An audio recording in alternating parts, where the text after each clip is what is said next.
लोकसभा चुनावों की घोषणा हो चुकी है और अब इसे लेकर तमाम तरीके की तैयारियां की जा रही हैं। फरीदाबाद में इसे लेकर किस तरह की तैयारियां की जा रही हैं, इस पर बात करने के लिए हमारे साथ फरीदाबाद लोकसभा के रिटर्निंग ऑफिसर विक्रम सिंह मौजूद हैं। विक्रम जी से जानते हैं, सर किस तरह की तैयारियां चल रही है, अब चूंकि चुनाव तो सर पे है। बिल्कुल ही जैसा कि इलेक्शन कमीशन ऑफ इंडिया ने अनाउंस कर दिया है, तो अब एमसीसी लग गया है और साथ ही चुनाव जो फरीदाबाद जिले में और हरियाणा में होने हैं वो 25 मई को होने हैं। तो तैयारी हमारी तरफ से पूर्ण है और साथ ही जो फेज वाइज जो तैयारियां करनी है वो भी हमारी तरफ से करी जा रही हैं। अ, चाहे वो मतदान केंद्रों की हो या फिर इलेक्टोरल रोल की हो या फिर सिक्योरिटी पॉइंट ऑफ व्यू से हो, सारी तैयारियां करी जा रही हैं। फरीदाबाद लोकसभा की अगर हम बात करते हैं तो कितने, चूंकि 9 विधानसभा हैं यहाँ, तो कितने वोटर्स यहाँ हैं और किस तरह के कितने पोलिंग सेंटर रहने वाले हैं, कितने काउंटिंग सेंटर्स यहाँ रहने वाले हैं। यहाँ पे जैसा कि पूरी फरीदाबाद पार्लियामेंट्री कॉन्स्टिट्यूंसी में 9 विधानसभाएं पड़ती हैं, तो 9 हमारे एआरओज हैं और 9 ही काउंटिंग सेंटर्स हैं।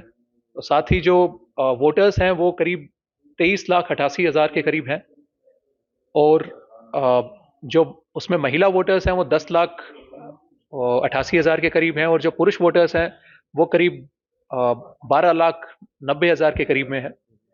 तो इसके साथ ही जो मतदान केंद्र हैं वो भी करीब 1469 फरीदाबाद में है और 691 पलवल में है।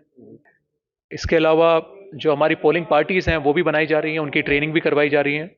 साथ ही जो एफएसटी हो या फ्लाइंग स्क्वाड टीम हो या स्टैटिक सर्वेलेंस टीम हो या फिर वीडियो व्यूइंग टीम हो या फिर जो हमारा मीडिया सर्टिफिकेशन सेंटर है, वो सारी चीज़ें हो या फिर जो हमारी सिटीजन हेल्पलाइन नंबर है 1950 हो या फिर सी विजिल की जो मॉनिटरिंग हो या फिर सी विजिल पे जो शिकायतें आई हैं उनका निपटान करना हो, उनकी टीम्स हो, वो सारी टीम्स बनाई गई हैं।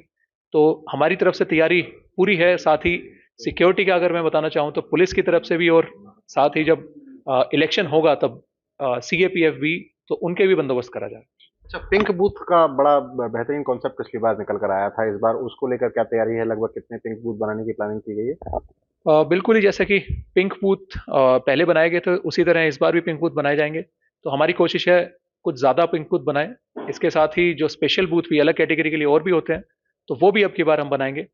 तो कोशिश हमारी यही है कि इसके तहत एक तो अवेयरनेस फैले और लोग ज़्यादा से ज़्यादा संख्या में बाहर आएँ वोटिंग के लिए। साथ ही मैं आपके माध्यम से लोगों से ये भी कहना चाहूँगा कि जो देखने में आया है कि हमारा वोटिंग परसेंटेज जो फरीदाबाद ज़िले का था वो पिछली बार 62% था। इसमें रूरल एरियाज़ में तो फिर भी ज़्यादा परसेंटेज थी, परंतु शहरी एरिया में काफ़ी कम था। तो जो शहर के लोग होते हैं वो वोटिंग वाले दिन छुट्टी मनाने के लिए चले जाते हैं या फिर वोटिंग सेंटर्स पे नहीं आते, वो अपना वोट का इस्तेमाल नहीं करते। तो सभी लोगों से मेरा आग्रह यही है कि जिस दिन हमारी वोटिंग हो कृपया करके उस दिन को फ्री रखें और जाके अपने मत का प्रयोग करें। जो हमारे दिव्यांग भाई बंधु हैं या फिर जो हमारे बुजुर्ग लोग हैं, तो उनके लिए गाड़ी की व्यवस्था करवानी पड़े तो वो भी करवाएंगे और व्हील चेयर की व्यवस्था है तो वो भी रहेगी।